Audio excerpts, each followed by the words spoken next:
Welcome back. We want to thank you for the feedback that you gave us regarding our trailer, and actually this is the first video that we will post. And right now we want to present ourselves and talk a little bit about our backgrounds and how we grew up. So, I'll start. I'm Gabi. I assume most of you know me, at least at this stage of our channel. I'm the middle guy in a family of 5, so I have an older and younger sister. It was tough sometimes, but had its advantages as well. It's always tough. Yeah. I guess I always wanted to have an older brother, or at least a younger brother, to just fight with, and play with and challenge myself and that imaginary younger or older brother. It was good to have 2 sisters as well. I'm thankful for my sisters and my family. I studied computer science in high school and university. I then worked as a consultant in the IT area. I then did a lot of years of business and IT and business consultancy with a software called SAP. And then I moved to business completely, to processes and working with people more. I had this desire to work with people from the beginning, so I didn't want to just stay purely with programming, although I'm doing some programming as well on the side. I'm very big on sports. I love to move. I started with basketball when I was a kid. I used to spend the whole summer holidays playing basketball from afternoon until it got really dark. Then I started to train in parkour, the French art du déplacement. Have you seen those guys jumping from one building to another in the movies? Well, it's not that. I was sold on its 2 philosophies, être fort pour être utile, be strong to be useful, and getting from point A to point B through the shortest way possible, and with the least amount of energy spent. I continued with more and more running. I first wanted to see if I can do a 5K, then a 10K, then a semi-marathon, then a full marathon, then an ultra, and so on. I stopped somewhere around 100K. And afterwards I discovered triathlon. A bit before it became cool. I am still pretty bad at swimming, but I like the additional challenge that cycling and swimming bring to my movement. I'm also very passionate about personal development. I try to read a lot. I've set different targets for myself for this year, for last year, in terms of number of books to read. I try to combine it now with reading in a foreign language, in German for example, then trying to bring my German up to speed. It's nice to just read something which is entertaining and practice learning a new language at the same time. I'm also interested in family finance and investing as well. I have this concept that I'm not really owning anything because I can't really take it with me, so I'm just managing it for a certain period of time, and I try to do the best in that respect. I'm also a bit crazy, some friends might say. Just a bit. Especially when it comes to physical endeavors or nutrition. Sometimes I just like to try things on myself. And what works for me, it's fine. I try to implement that and integrate it in my lifestyle. What doesn't work, then it's okay, just move on and try the next thing. It's interesting, now that I heard you speaking, I find out new things about you. I'm one of 6 siblings, a little bit, challenging as a child, but definitely worth it. I mean, for us kids, it was just a crazy childhood, like in a good sense, because we didn't know what our struggles our parents had and everything that they had to deal with. For us, it was pretty nice. I mean, of course, we had our phases and adolescence and pre-adolescence, and we tried to be a little bit like rebellious, or we wanted to do our thing. But overall, I am blessed, and I was blessed with a good childhood. And I think as we grow up, or at least in my case, I tend to remember only the good parts of it. Of course, there were some hard parts, but who cares now? Because all I can remember is we having fun and playing with each other and with our cousins. We actually, from my mom's side, from my mom's family side, we are 15 or 14 cousins, and we grew up with all of them, and that was pretty nice. I mean, even now when we meet, it's just a blast, and we keep in touch. So yeah, this was my childhood. All of us, all 6 of us, were enrolled at some point in time in music school. We all studied instrument. I personally studied piano, and I think I was pretty good at it until the 4th or 5th grade. And then, because of my personality, I don't know why, I became so... I had so much... I was a bit stressed, and I couldn't... I mean, I had the feeling that I couldn't continue being a professional piano player. My idea of future, or my idea of a professional future, was something that has to do with people, or working with people, anything that has to do with people. I think I'm a pretty social person, and people around me could confirm that if they want. But yeah, this was my dream, and my dream was to study psychology. But since we were so many kids, my parents told us, okay, you have to find a university that you can pay for yourself, because we will not be able to do that for you. So instead of psychology, I chose history. But I still had this thought in my mind, or somewhere in the back of my mind, that I wanted to learn how to work with people, or how to help them in a way. And this dream didn't die, and it's still here, and I think I will try to pursue it. This is me, what I like to do. Like Gabi said, I like to read. And even though in the last years it was a little bit difficult to find time to read, now that the kids are a little bit older, 3 and 4 years old, I think I'm trying to gain control of my free time again, and I'm able to invest probably a little bit more time than before in reading and pursuing my hobbies. Those of you who have kids could probably confirm that having kids is a handful.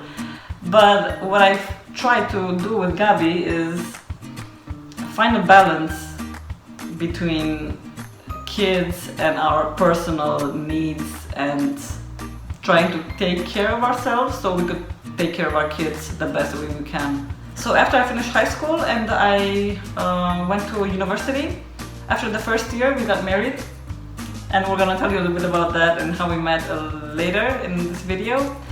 And I moved to Bucharest, and it was a really big transition for me because I was so attached to my home city and to my family.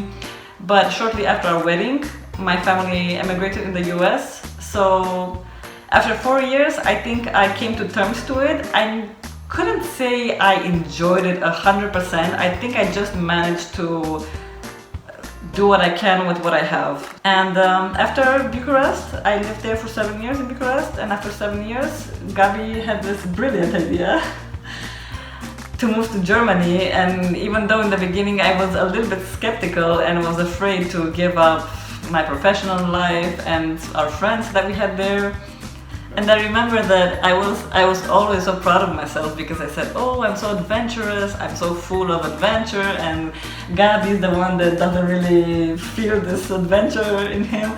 And as we moved to Germany, I found out that I wasn't as, I don't know, full of adventure as I thought. So then we have to tell you about our love story and how we met. Teddy mentioned that shortly, or just a few minutes before. Yeah, we have maybe 2 slightly different versions of our story. It's obviously, mine obviously is the right one. I have a short one, Teddy has a long one. So we try to meet somewhere in the middle. Which we actually did, we met somewhere in the middle. And we met actually somewhere in the mountains, somewhere in the middle of the country, in the Carpathians, in Sibiu. And we've met on a Saturday evening at a kind of a party, house party of a common friend. We didn't really interact that much that evening. I just kind of... But I noticed you. Yeah, we noticed each other, but we didn't really interact. I kept my friends, she kept to hers. And then the next morning, it was Sunday, we went to church and we took a taxi, a cab. I lost my phone. I thought I had lost it in the taxi, and I just went inside the church and asked somebody for a phone so I could call myself, and then let the taxi know I've dropped my phone on the seat, and then hopefully get my phone back. So I asked somebody for a phone. It was actually Teddy's sister who gave me the phone, but with Teddy's SIM inside, with Teddy's card inside. I called myself, nobody answered. I thought that the taxi driver just found the phone and decided to keep it for himself. It was kind of a good phone at the moment, expensive. So yeah, I just came home after the Sunday service and found my phone actually on the couch where I had dropped it earlier that day. And I just picked up the phone. I then found a message, and of course the phone call from Teddy's phone or her sister's phone. And I just wrote a message back saying thank you, I found my phone, it was on the couch. And that was it. I just asked who to thank for that phone call. She said Teddy. I thought that was a guy's name. Yeah. Actually, no, you had a pretty good strategy with the phone. Now that I think about it. And I said, yeah, thank you, and that was it for some time for me. So, yeah, our stories obviously they overlap. So my version of it was that I was with my sister visiting some friends in that certain city, in Sibiu, and by the time we got to the train station on a Friday night, me and my sister noticed three guys, and one of the guys ended up being Gabi. We just saw them randomly, and we said, okay, those guys, they were pretty good looking, and they seem pretty good, nice. And we ended up meeting them next evening at our common friend's house, and nothing happened. I mean, I minded my own business, you did your own thing, and like he said, the next day in church we had that little interaction with the phone, and like Gabi said, I sent him a message, and we were students. Actually, a text message wasn't that cheap. I remember like counting each letter and each sign, or just not to exceed the first. It was 160 messages length characters.